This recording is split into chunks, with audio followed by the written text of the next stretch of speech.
Welcome. You're listening to The Aligned Self, Conversations in Creating a Conscious and Abundant Life. This is Daniel Denovi. I'll be your guide and host. Let's see just where we can take this.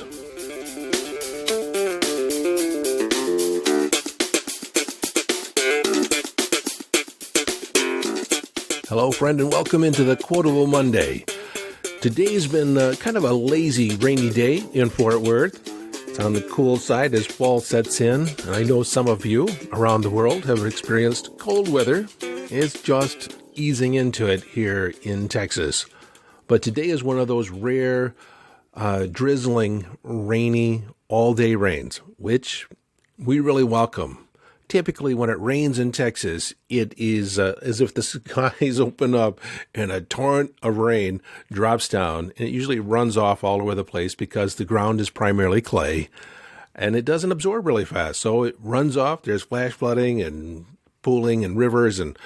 But today is one of those very gentle, all-day, lazy rains. And I'm loving it, actually. You might even hear it from time to time in the background. Although, maybe not.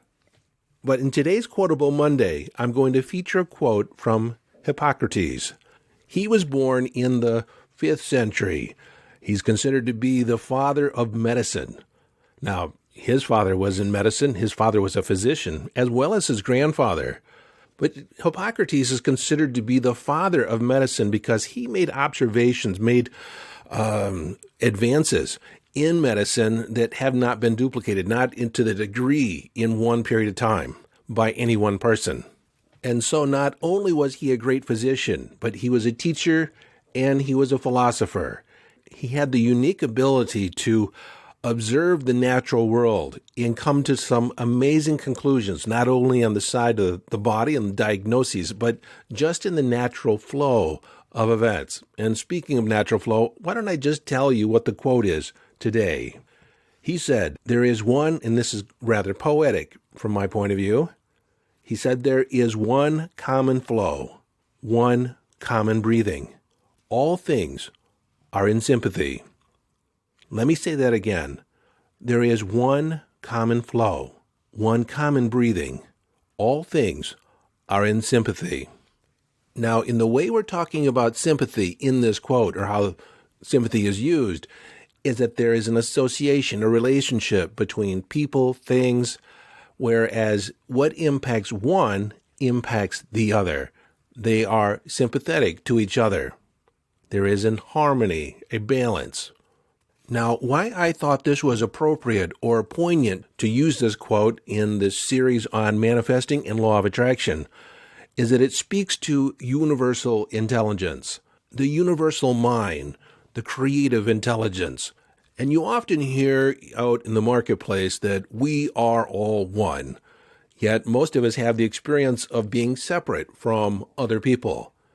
If we think about it from a spiritual connection or spiritual perspective, we are interconnected to all that is. We have one foot in the divine and one foot in the physical world. And while we have that experience of our personality, of being separate from, again, when we look from the perspective of all that is, our thoughts are intimately connected and work in sympathetic harmony with other aspects of the universe, with all that is. And so our thoughts have a direct relationship to that which we attract to us.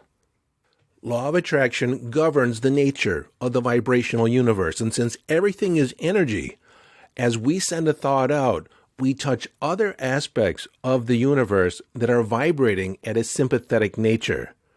This is essentially how law of attraction works.